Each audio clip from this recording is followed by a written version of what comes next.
Well, going to hit it again. I wanted to show you, I finally broke down and was able to find a real shoulder mount for my back trail camera. Greg will be looking for this, but I'll post the link to that. And that's, you know, that's made to go on your shoulder, so that's pretty cool. And this right here, the gimbal, I got me a new gimbal too. The other one I had, it had a built-in battery, and where you plug in the auxiliary battery, that started getting worn, and it wouldn't stay connected. So this actually has batteries I put in the back, and I can charge them and replace them. So I'm going to try to talk louder and answer some questions today. It's a pretty busy day here in the park, and I'm at my normal spot. A lot of people, so just going to enjoy it. It's about 45 degrees. No, it's actually about 55 degrees now, and I'm just going to enjoy it and have a nice hike. How you like that? Isn't that nice? Whoop. Whoop. The funny thing is, I put the thing on backwards, so I have my back trail camera on backwards. I'm looked over to my left, and I'm thinking, I'm filming in front of me. God, crazy. We've had this trail's been closed now for about a month because of road construction. So had 2 or 3 big floods, and I'll show you up here where the water ran over the culvert. But didn't wash it out, but it sure did wash the garbage down through here. See that? Almost. Pretty good little flood here to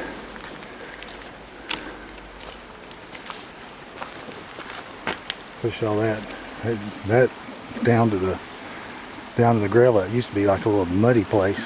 No more mud. There's the view up the trail.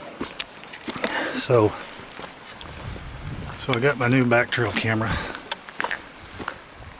There's a lot going on, and a lot of new people coming to my channel, which I really appreciate. Thanks to Steve Ishdahl and his efforts to help people and to get them the information they need to be informed. And so I appreciate that. I appreciate the people that are coming and reading, watching, and leaving comments. And so that's why I'm doing this new content, because there's just been such an influx of people to my channel, new people or people that have just now gotten curious or have had an encounter but never really researched it, or did a deep dive into it, are now coming to my channel and watching my videos and asking questions. And the thing you got to remember, for those who are just now doing research and trying to find out what these things are and get information so they can be informed before they go out in the woods or camping, hiking, whatever it is. I use the term out in the woods to mean any sort of outdoor activity, but try to stay on point. Boy, look at that.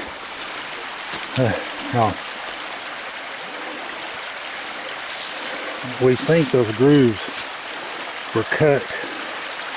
I'm pretty sure they were. This is where the old sawmill sat, on this rock, and I'm pretty sure that they had cut those grooves. I could be wrong, but I think they did. And I think I see a footprint on the other side.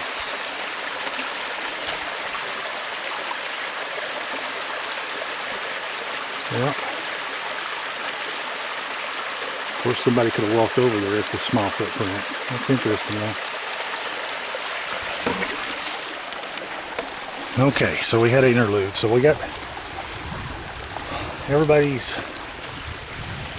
coming to my channel, and what you got to understand, those that are looking for information, is that you've got 10 years worth of posts from when I very first started and thought that they were bipedal ape until now, where I have a totally different conclusion about what they are. And you, of course, if you've been, I wouldn't be able to watch myself. I'm not suggesting that, but if you people that follow me, you know, they've seen the progression. But when people go out and they'll cherry pick a video from, like, you know, 7 years ago, and then they'll turn around and watch one from 6 months ago. And so, you know, sometimes there's that'll fuel a bunch of questions, because there's a lot of the information missing. People don't know about the DNA study, they don't know about my background, and what I have and haven't filmed, what I do and don't think. So, and that, of course, generates a gobload of questions. So, for those that are seeking the information and wanting to be informed about these things, I'm going to do these videos instead of responding to a couple hundred emails, cut and paste the same thing and taking forever. You know, this method, I think, is the best way to do it. It's just cut a video that answers some more common questions. And then, of course, that'll bring up more questions, but that's okay. We're all here to learn. You know, there are no experts in this field, you know. Another researcher, nice guy, I like him. I'm a live and let live guy. You know, whatever you are doing, whatever you think they are, you know, you go full bore at it. Go for it. And I'll do what I do now, which is pretty much just enjoy myself and bait and strap a camera on and just enjoy myself and see what happens. But, you know, for the others that have different ideals, that's great. I'm not going to tell you not to. You know, I said I'm a live and let live researcher. I'm not going to, you know, unless you're just, you know, blatantly hoaxing something, I'm not going to say anything. You know, and because, you know, I'm not there, and, you know, everybody has a right to their opinion and a right to do what they want to do. So, anyway, so back to this researcher. And his comment was kind of like, Scott doesn't know as much as he thinks about him. And that man is right. He is so true. That is so very true. And to be honest, neither does he. Because, you know, that's a long way around the barn for me to say there are no experts. Nobody's got this thing pegged down. You know, if we think we learn one thing, then that raises 10 other questions. And so, you know, when people are asking me and coming for me for advice on what to do, I'm going to give them the best advice I have based on my experience and knowledge to this point, because that's all I got. And also, you know, the knowledge and experiences that people have shared with me and what I know, you know, you kind of put it all together and you get a little bit of a picture of what's going on and what they are. I swear I'm being... This is the creepy place. There's a stretch right there.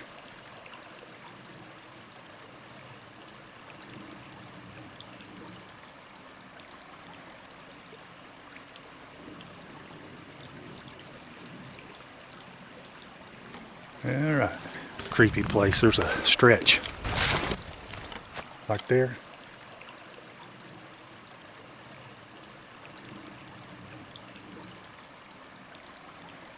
Creepy place. There's a stretch right there.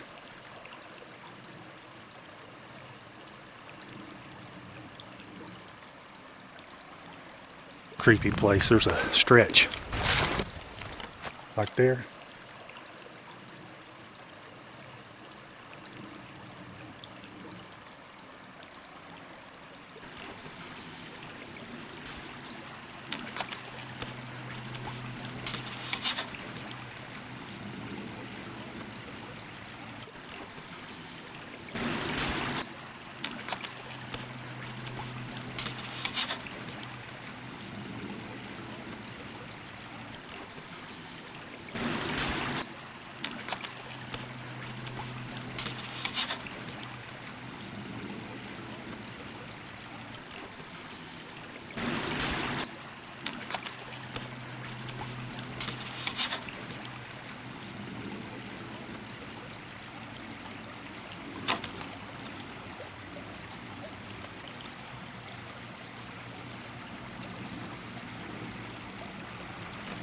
heart just jumped out of my chest.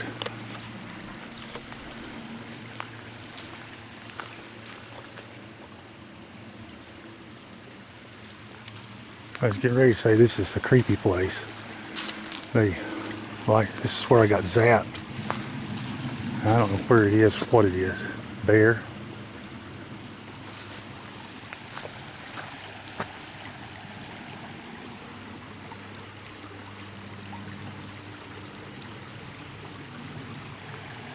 Because I got an echo in this little holler here, little gully. I can't tell whether it's coming from my left or my right. I thought it came from over here.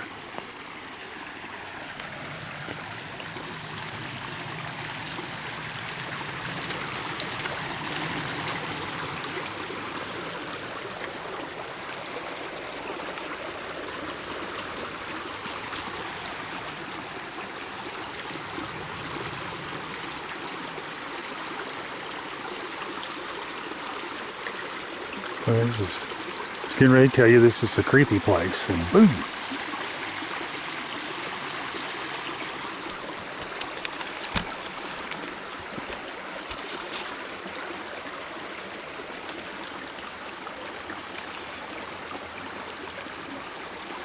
That right there is nothing. But from this angle, that sure, from back here, that looked like a head and a face. And I saw that and my heart jumped. I'm like, uh-oh, you know, this is the day. I've got a bear or something moving through here. I can hear him.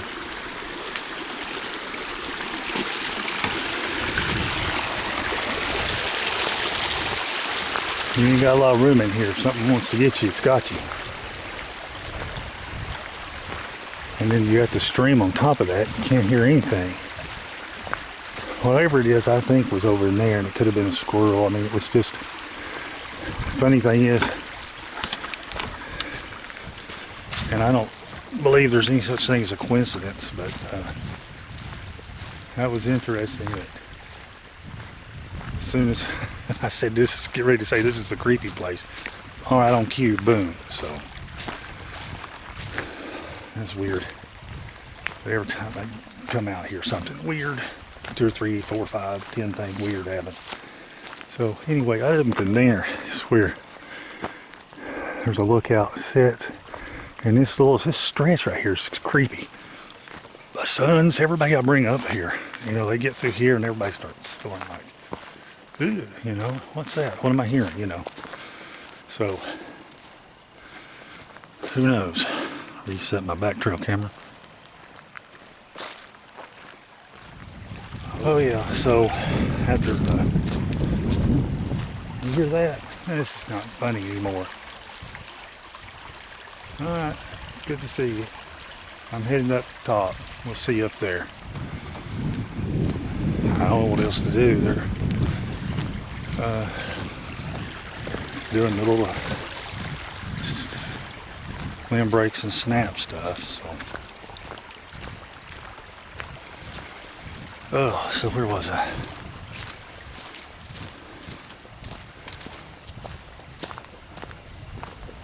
Oh yeah, so anyway, here's the worst part of the hike. You gotta climb this hill. And weather's been ugly, and I haven't been out as much as I usually have, so I'm not in shape. Not the kind of shape I need to be in anyway. But spring's coming, and I'll get her back. But, okay. Footprints here. The bears cross right here. Bears come down here and cross. Go up that holler and bear to the left and go up to the mountain.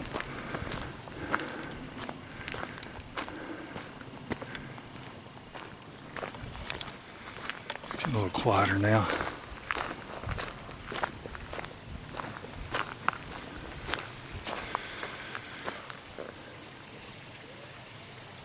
Here come some people. They're here today. Whew. You can really feel it. Here, just feel it. They picked me up when I got to the top of the hill. A lady passed me. So they've got a lot to look at. But yeah. Whew.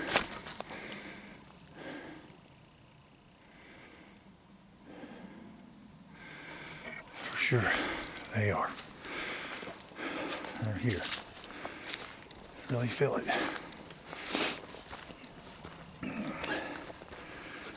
Get up here where I can talk better and I'll finish this video. Answer some questions. Okay, so I'm going to try to speak loud and so everybody can hear me. I'm hot.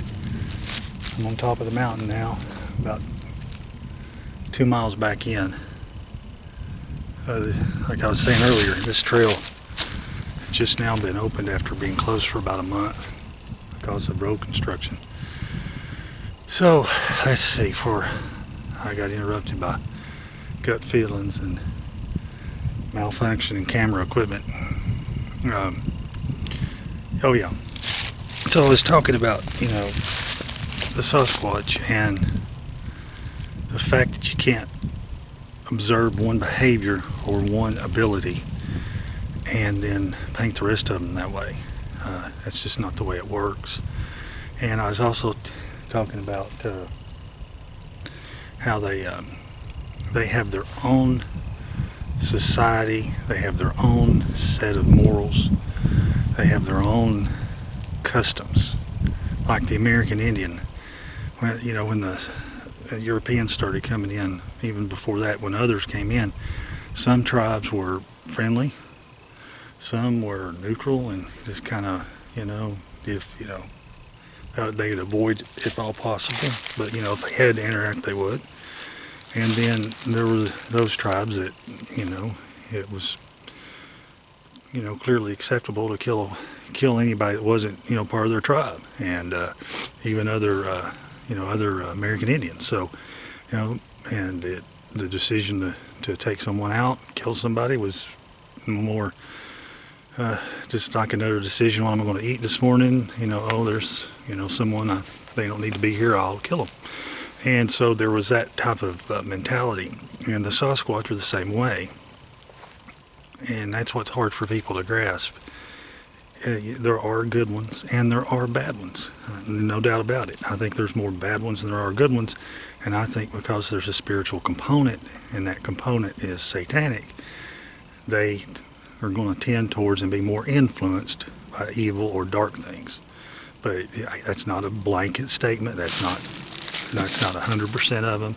There are good ones. There are some that can probably come to the saving knowledge. So, there's my disclaimer. But you don't know which one you're running into. That's the big problem. They don't have a sign across their chest that says, I'm a good one, or I'm, a homicidal maniac. I like to eat people. So, and so that's why I advise caution. And they also don't have a hard time telling the truth. And I get different stories from different ones through the mind speak. So, there's a trust thing there as well. But I kind of got off in a rabbit hole. But what I was saying is,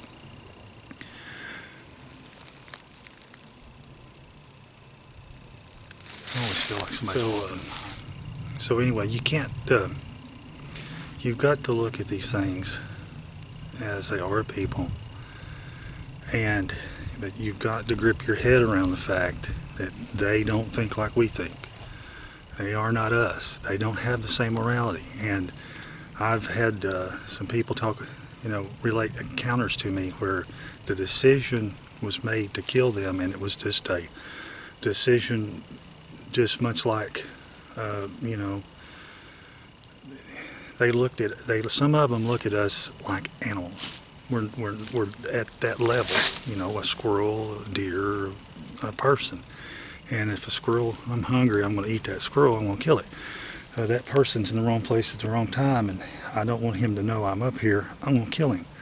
And as long as it fits into their, line of reasoning and what they're thinking, then that option's on the table for them. I guess is what I'm trying to say is when they're looking at us and sizing up options, for some of them, the option to kill us is on the table and legitimate for them. And from a morality standpoint, from a conscience standpoint, remorse or whatever you want to call it, just take us right out. And so that's what people got to understand. And I think some people have trouble with because they've been brought up and we've been fed this thing for the National Geographic and the other educational systems that, the wilderness out here, the woodlands, they're this benign, pristine, sterile, playground. And, everything has been given, personalities. Bears have personalities, cougars have personalities. Everything's been given a human personality.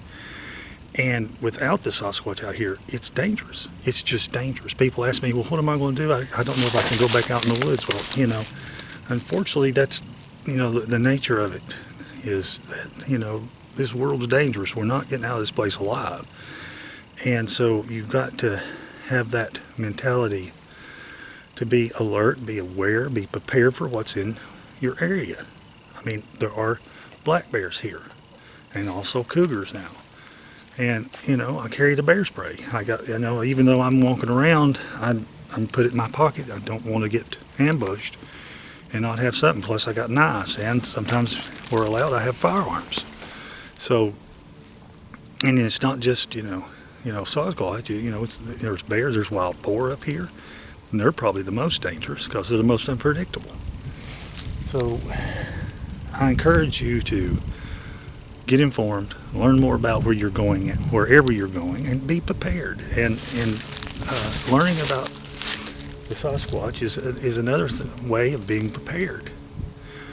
Making an informed decision, knowing what's out there. Don't go alone. Go in groups and have your, be mentally prepared. Be ready not to go into shock if you see one. Chances are 99.999% of the people won't ever see one. But that percentage that do, it's a life-changing thing. And it's kind of like a bear. The first time I saw a bear in the real life in the wilderness, I was nervous and I was a little bit scared, but I didn't panic and I didn't, seize up and freeze and didn't have, 6 months worth of PTSD afterwards or longer because it was just such a traumatic life-changing, experience because I knew there were bears. I knew what they looked like. I knew what their habitat was. I knew what the potential dangers were. And so when I saw one, I backed away, took the proper precautions, and left. And everything went fine. And so, I'm not belittling anyone that's had confrontation. It's not, it's quote, not your fault. It's just this world, it's just the way the system, that's what it's set up. And for whatever reason, they've chosen to dumb us down and try to just, like I said, they're trying to act like the woods and the wilderness is sterile. Anybody that, says anything otherwise, well, you're, they'll label you something, crazy or whatever. Those things don't exist, or that's not out there, or that was a figment of your imagination. So that's kind of the introduction to what they are and how they behave. Now I'm going to get into so first off, I'm going to hit genetically what these things are. And so genetically from the Sasquatch, let me do it again. Genetically from the Sasquatch genome study, we know that they are a human hybrid. Their mitochondrial DNA, which comes from the female, or the mother's line or lineage, is human female. The nuclear DNA, which comes from the father, is unknown, and it's very odd and unusual, and has very Melba used the word novel, which means unknown or strange, or so it's very, the DNA has looks like it could have been manipulated on the nuclear side. It has mutations, and it has it's comprised in such a way of single strand, double strand, single strand, that when a scientist looks at that, he's like, well, you couldn't have got this DNA from a living creature, because if that was a human, they wouldn't make it. They wouldn't make it through gestation and be born. A human couldn't survive with that gene set or that makeup. But here's the problem. You've got a DNA sample from a living creature that has that DNA. So that kind of that's gave some of the scientists a lot of trouble, because they had to think out of the box. They had to, you had to throw away your old mindset that, things with this DNA can't exist. Well, it does. And so, because a lot of them went straight to, well, it's got to be contaminated. It's got to be, there's got to be something wrong with the sample. And then when it was shown it wasn't contaminated and the samples were pristine, they were good, there was nothing wrong with them, then the, cognitive dissonance set in. So that's what they are genetically, and they are genetically diverse, and they do and can interbreed with human beings, and they've been doing it for a long time, and as far as I can tell, they continue to do it, and produce more offspring that are more human-like. And it's also in my study, I think that the more they crossbreed with human beings, the more they water down their gene pool. In other words, they have these extraordinary abilities, and I think those are genetically passed down to them. But the more and more that they crossbreed with human beings, they kind of breed out some of those abilities. That explains why you see one that gets run over by a truck and killed, or one that like I like to say, grandma hits it and kills it, and can't get away, or when it's running away from people, just has to run away. And then you have others that can get shot 2 or 3 times and get shot, walk off, can be people can see them walking and they literally just disappear and go into stealth mode, or come in and out of our visual acuity, be able to see them. And so why the disparaging in abilities? Why can some do it, some can't? I think the evidence is there, strong evidence is there, that it's genetic, and so that's genetically, that's what a Sasquatch is. So that's the end of part 1. I got to change the battery and we'll get to part 2. Okay, so we're ready for part 2. Okay, so I should have brought a tripod instead of this monopod. Alright, so that's what they are as far as genetically. But what are these darn things? I mean, what are they? And those of you who know my research know that I think they are Nephilim. And the word Nephilim means to fall, the fallens, earthbound. And it was a phrase or a word that was description that was given to a being that was created by fallen angels. And in the Bible, in Genesis 6, and it's also in Enoch. But in Genesis 6, the fallen angels came down and wanted to procreate. And of course that was against God's commandment. They were not to procreate with human beings. But they did anyway. And that was a great sin. And so they took human wives and they copulated and they had offspring.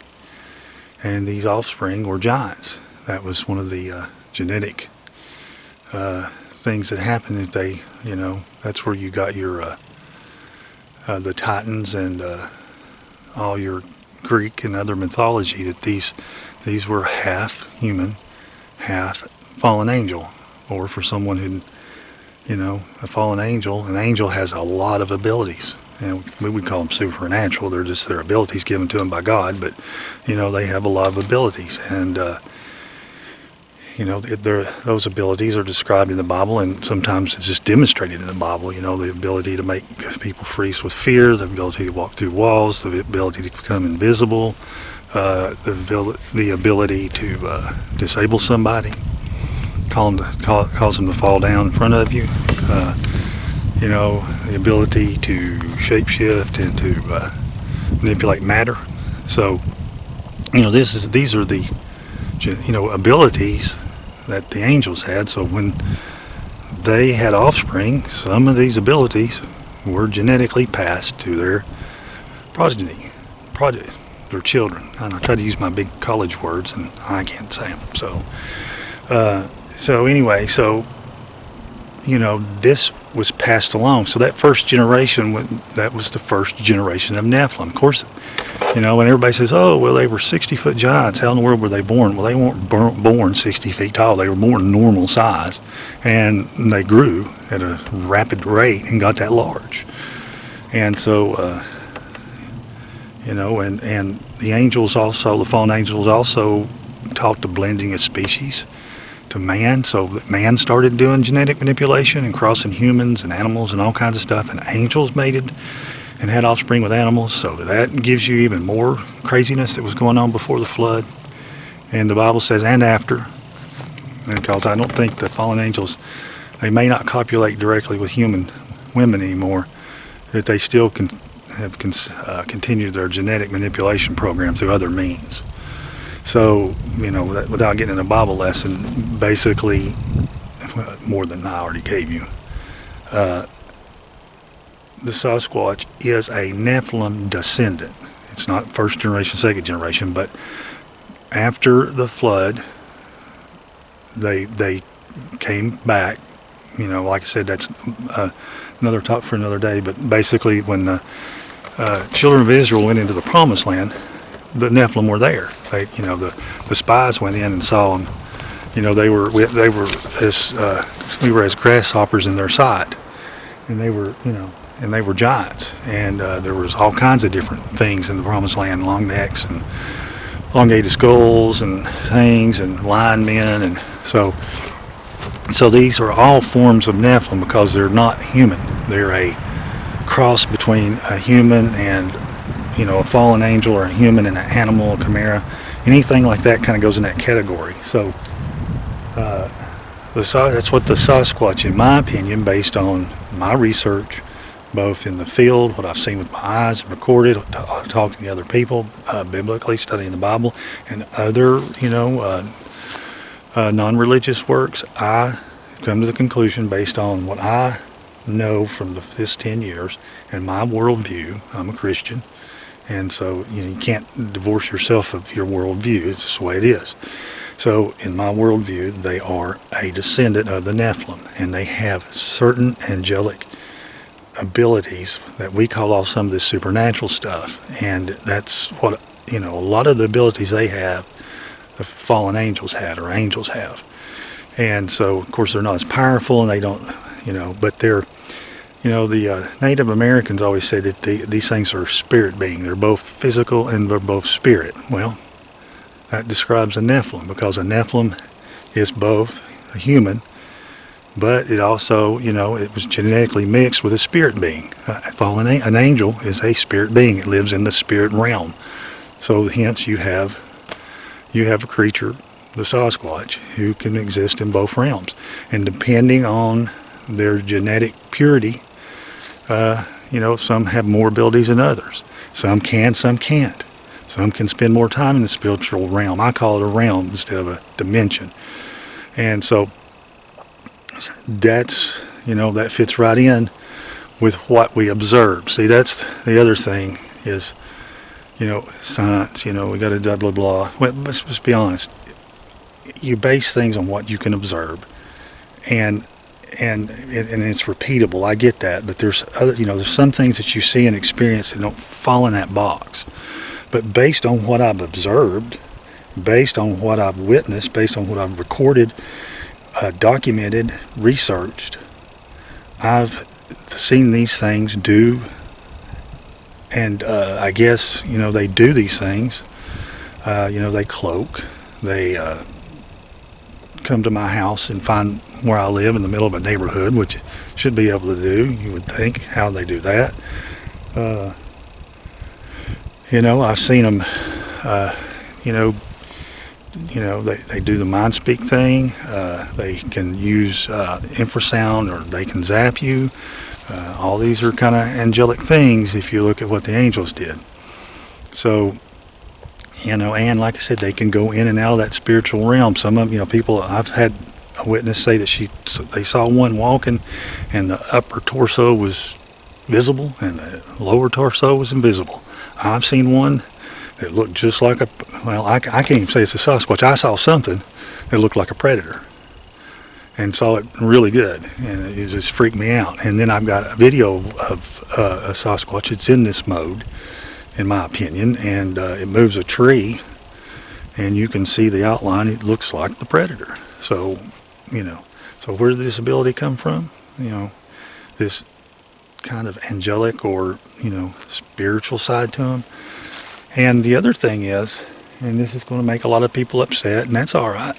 If you don't like it right now, I'm going to probably espouse a theory of mine, and you can just go ahead and hit the, dislike button and jump off and go do whatever you were going to do today.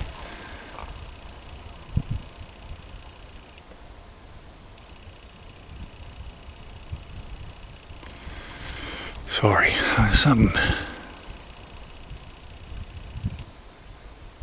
I feel better.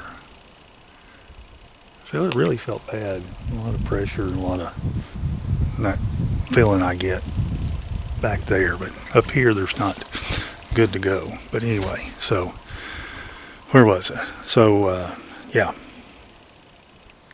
I keep forgetting my train of thought keeps derailing. Oh, okay. So, and here's the odd thing about, or not, I should say odd. So here's the thing that I've noticed that's very interesting, that really puts their spiritual and a physical being into perspective. I personally have done what the Bible calls rebuking in the name of Jesus. And you call on Jesus' name in his power, and you tell him to get away and leave me alone. And they will obey that. Now, this is a 8 foot tall, 700-pound creature that could rip my head off and tear me to limb. And, is roaring and whatever they're doing, and a person calls on the name of Jesus and rebukes them, and through faith, that, through Jesus, uses the power of his name. It's not anything a person does. It's through Christ. But that power will force them, or they will leave. They will turn around and leave. In fact, they'll flee. Now, that makes no sense to someone who's not heard of any such thing, or doesn't, not aware of what that means. And I understand that, and I understand that's hard to grasp and hard for some people to fathom it. You can't do that, because like if a bear was charging me right now, I wouldn't rebuke it. Okay, it's not going to obey. It's going to eat me. But you can do that with a Sasquatch, and it will obey. And I've done it. I've had multiple accounts of it. I mentioned it in an early video. Even on the video that I mentioned it on, multiple people came on there and gave their testimony, I guess, of you doing the same thing and it working. So it works. Now, I can't guarantee you 100% of the time it's going to work, and that's why I'm always prepared, and you should be too. But what I'm saying is, if this thing didn't have a spiritual component, rebuking it would do nothing. It would just laugh or keep coming or do whatever. It'd be just like anything else. Whatever it was going to do, it would continue to do. But rebuking in Jesus' name will cause them to flee. Will cause them to leave you alone.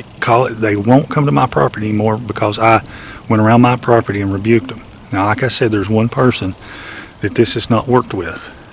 And there's the reason I won't say anything about it, there's some circumstances I'm still not sure of about this whole situation. And so it needs more. But every other person, it's 99% who has done this in faith in the name of Jesus, it's worked. And I've got the testimonials. In fact, on the Sasquatch Awareness Project blog page, I've got a letter from a gentleman that gave me permission to use his letter. So hang on, I got somebody coming. Second one I've seen. Here comes a helicopter.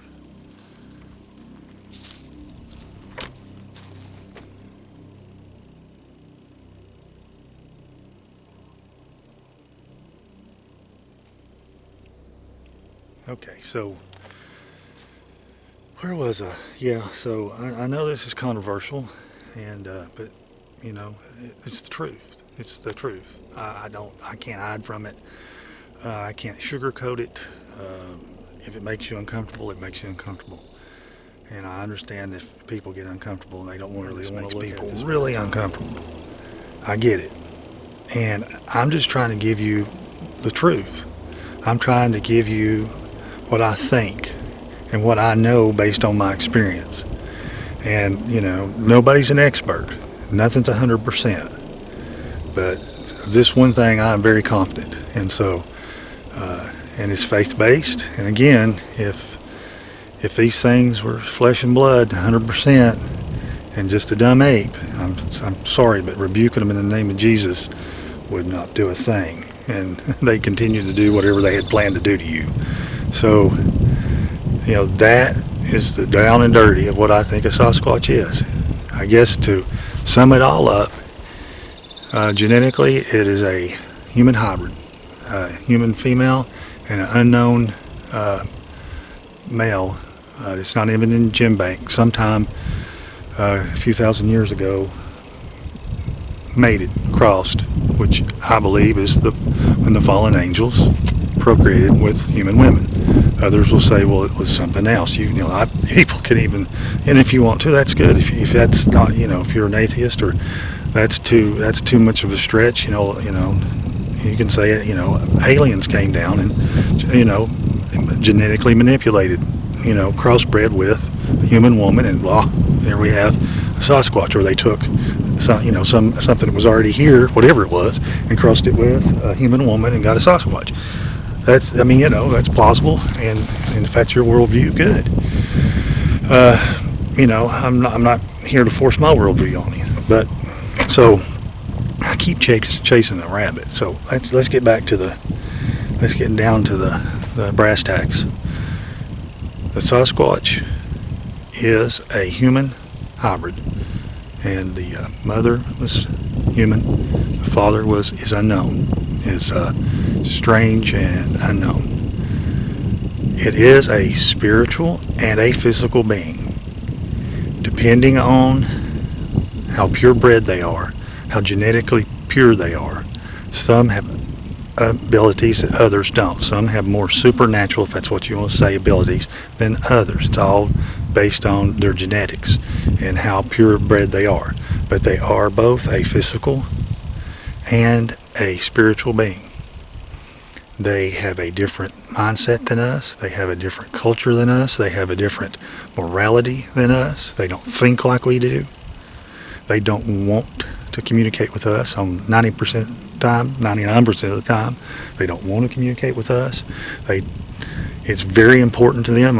They have rules. We won't get into that right now, but one of their rule number one, the prime directive is not to be seen, not to be found out, not to be discovered by humans. Sorry.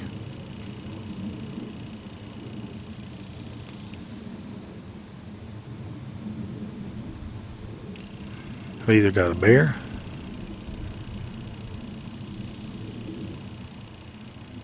or they're doing the limb snapping. They've had enough of my babbling. Well, I'm going to continue. So, where was I? So that, their culture is not our culture.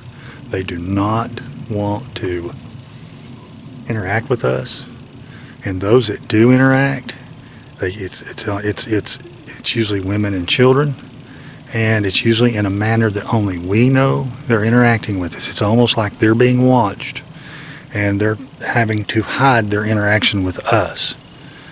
That's why, you get these stories where when they get discovered, at times they'll take off and run in like they're in great fear. I don't think they're afraid of us, that they're afraid of getting found out. Whatever's going on, whoever's watching them is going to find out that they got discovered, and they're going to be in trouble.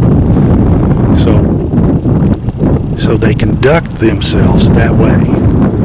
But here's the, like I said, they're genetically diverse, and there's exceptions to every rule. And so you will find, that's why you can't say, if I see this behavior or this ability, they all are going to do it. And gosh blanc, that's the way it is. That's not the way it is. And so there are exceptions to these rules, and they'll exercise them from time to time. Well, I think one of the major exceptions is they can, adult male can show himself to another human male if it's for diversion, or to get his family, or some reason to get the human's attention. Multiple times, a man's been walking down the trail, and a Sasquatch will, just inexplicably step out and stand there and stare at him. Of course, the guy's freaking out, and then the guy sees moving out of the corner of his eye, and he sees two or three, like a female and two or three little ones, and they run out, and then as soon as they're gone and out of the way, the male, he whips back around long enough just to see the male step out, and that's it, it's gone. So there's an exception. And there's some that go rogue and do bad things and kill people, and like I said, they don't value us. They don't have the same values that we have. They don't see us on the same level. For most of them, we're just another animal that's running around. So I have to cut this thing together. So anyway, I was saying, if you've had an encounter with these things, have questions, need someone to share your experience with, you can reach out to me. I'll put the link to the Sasquatch Awareness Program. There's a lot of good information on that blog I created, and hopefully it'll be helpful to you. It's a lot of what I've talked about here in this video, but and that will grow as I gather more information and get more things for you. But that's kind of a primer to get you started, and so you can go there and get my email address to email me is bf.field.journal@gmail.com, and I'll have it in the link below. And so you can email me if you need to, questions and, like I said, concerns. If you've had an encounter, you don't have to worry about being laughed at. As Steve says, we're teaming up, and we're trying to flip this thing back around. If we're, it's a subject that's not taken with ridicule, and people can confidently tell of their experiences and be believed, and people can be well informed before they go out in an area, knowing what's out there, and can be prepared, and can make a well-informed decision before exposing their family or their children. But just like you would, I'd want to know if I'm going in the area what dangerous wild game are there. Well, I think it's the same way with the Sasquatch people. They ought to tell you that this area, is known for them, or they frequent this area, etc. So, yeah. But if our officials that we elect won't do it, I guess we'll have to do it. So, anyway, there's my political rant. But so I'm headed out for the day. It's beautiful. It's 2:23 on a Sunday afternoon. It's about 60 degrees. It's March 1st, and it's really just a gorgeous day. And I'm out here doing what I like to do, which is to hike. Just enjoy being out, and not, people say, well, how do you do it? Knowing that these things are out there. I mean, I'm in the trail that the white one and the gray one, this is where they live. And, I know they're here. It's just something you accept. It's in the back of your mind, and it has to be. Just like our bear up here. And or there could actually be some mountain lions, and that's in the back of my mind, but I don't let that run my day.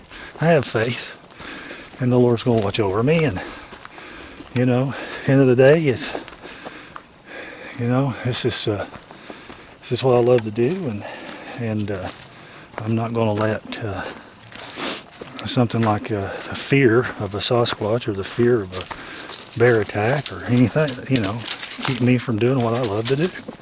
And I encourage the same to you.